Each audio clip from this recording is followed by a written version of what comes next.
Bonjour à tous. Aujourd'hui, nous sommes là pour discuter des animés qui vont sortir en automne 2023 et préparez-vous car cette saison risque d'être incroyable.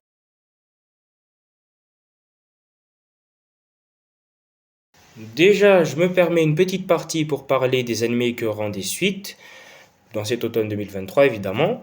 Alors tout d'abord, on a Dr. Stone qui aura une saison 2 à partir d'octobre. On a également The Rising of a Shell Hero qui va sortir une saison 3 également en octobre. On a également la saison 2 de Spikes Family, plus un film. On aura également un film Nanatsu no Taizai pour ceux que ça intéresse. On aura également la saison 3 de Tokyo Revengers qui va sortir.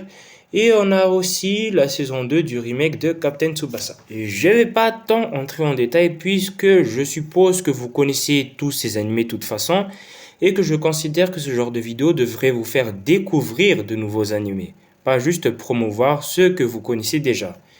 Et ce, même si c'est toujours cool d'avoir des suites et des films aux animés qu'on aime, bien sûr. Maintenant, passons aux animés qui vont sortir en automne 2023. On va pas spécialement commencer petit, puisqu'on va commencer avec Under Ninja. Under Ninja, c'est un animé qui va sortir, on suppose, vers octobre 2023, et qui sera réalisé par Tezuka Productions, soit le studio d'Osamu Tezuka.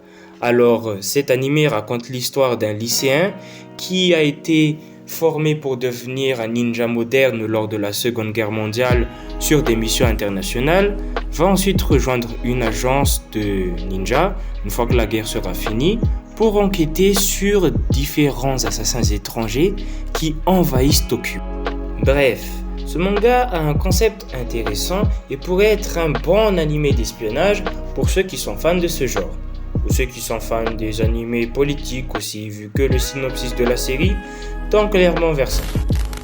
Bokura no Ameiro Protocol est aussi un animé qui est intéressant à mes yeux, de par la direction artistique qui est vachement jolie au premier abord, et également la synopsis portrait drame qui paraît très intéressante, puisqu'elle raconte l'histoire de Shun Tokinyoka, qui est un enfant épanoui avec sa famille, sa sœur, sa mère et son père, sauf que malheureusement, son père, il meurt et sa sœur est gravement blessée. Et le petit qui était pourtant un fervent gamer lâche petit à petit cette passion pour le jeu vidéo. Il va quand même travailler pour un café e-sport qui se prénomme Fox One et il va passer son temps principalement à étudier et travailler à côté et sociabiliser avec ses amis d'enfance. Mais malheureusement, il découvre que Fox One est vraiment endetté. Par conséquent, Shun et ses amis vont décider de participer à un tournoi e-sport pour justement payer les dettes du café. Et c'est là que Shun va retrouver un de ses anciens amis qu'il a rencontré en ligne, pas pour son plus grand plaisir. Maintenant, passons à une grande pointure de l'animation mixée avec un concept génial. Passons à Kimi no Hiro. Kimi no Hiro, c'est un film d'animation prévu pour cet automne qui semble être déjà un chef-d'œuvre, puisque réalisé par Toho Animation, les mêmes derrière Your Name et les Enfants du Temps. En plus, on peut dire qu'ils nous ont jamais vraiment déçus, donc j'en attends forcément beaucoup rien que pour ça, mais aussi pour le concept. Un concept qui est de suivre une fille qui peut voir les émotions des gens à travers des couleurs. Donc la joie, elle va les voir à travers des couleurs chaudes et la tristesse et d'autres émotions négatives par des couleurs froides. Vous imaginez bien que ça titille un peu la curiosité et tout ça. Encore plus quand avec un sobre trailer de 30 secondes arrive plus à me hyper qu'un trailer de 3 minutes où tu vois à peu près tous les moments importants de l'anime ou du film. Vous allez me trouver fou ou con d'autant espérer de quelque chose après juste un trailer de 3 secondes où on voit qu'une main. Mais déjà, je trouve pas ça si bête que ça, étant donné que tout Internet s'est extasié devant, je rappelle, une tartine avec de la confiture dessus lors des premiers visuels de Chainsaw Man qu'on a vus. Je vois pas pourquoi moi je m'extasierais pas devant une main avec de si belles couleurs en fait. Et justement, pour un film d'animation qui se vend principalement sur la couleur, c'est prometteur. À suivre donc.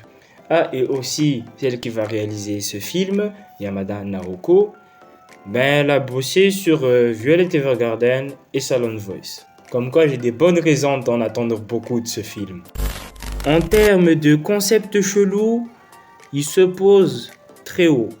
Puisque cet animé, ça parle d'un futur proche où on a inventé un nouveau courant musical qui s'appelle le Phantom Live, qui nécessite d'utiliser des instruments nommés les Phantom Metal, qui permettent justement à nos héros de faire apparaître des illusions par rapport à leurs propres sentiments. Et justement, du coup, il y a une contrepartie à ça, c'est que certains ne supportent pas ce nouvel accessoire et sont appelés les Phantom of Trauma, puisque du coup, ça crée un certain trauma chez eux. Et il y a quatre groupes de musique qui sont très distincts les uns des autres. Bae, The Cat Whisker, Cosmez et Akan Yatsura, qui vont s'affronter pour déterminer lequel est le meilleur dans des batailles musicales, plus les stands qui vont se battre, je suppose. Si j'ai bien compris le synopsis, c'est ça. Bon, la version simple de ça, c'est ils ont mixé hip-hop et stand. Et en tout cas, je pense que quand ça sortira, je ferai une critique dessus. Juste parce que je veux voir ce concept de mes propres yeux tellement j'y crois pas. Bon, pour finir, cet automne, on aura l'adaptation animée de Shy. Et moi, je vais vous inciter à regarder cet anime. Parce que pour moi, le manga mérite plus de visibilité. Et en plus, c'est une bonne alternative aux mangas de super-héros tels que My Hero Academia, selon moi. Puisqu'en gros, dans ce manga, on va suivre les aventures de Shy, l'héroïne du Japon. Dans un monde où chaque pays possède son héros attitré, Shy est probablement la moins confiante de toutes. Elle a des problèmes de confiance en soi, elle a également des petits problèmes socialement, et elle est très timide, d'où son nom. Mais c'est surtout une héroïne qui par conséquent comprend beaucoup le mal-être des gens et va aider à rendre son pays et le monde meilleurs, mais également à devenir plus courageuse pour être une meilleure héroïne. Si l'aspect qui vous intéresse le plus dans les animés, c'est les personnages, franchement, vous allez être servi, je vous le conseille, c'est un excellent animé que vous kifferez sûrement. Vous me remercierez plus tard, mais allez voir Shy, s'il vous plaît. Mais ne le comparez pas à My Hero Academia, par pitié. Parce qu'apparaître des mangas de super-héros, ils n'ont pas grand-chose en commun, et j'ai pas envie de commencer des guerres de chapelle avec ça, s'il vous plaît. 忘れたのか。何をしにここに来たのか。犬に食われた妹に報いるためだろう。復権派の仲間にダイナに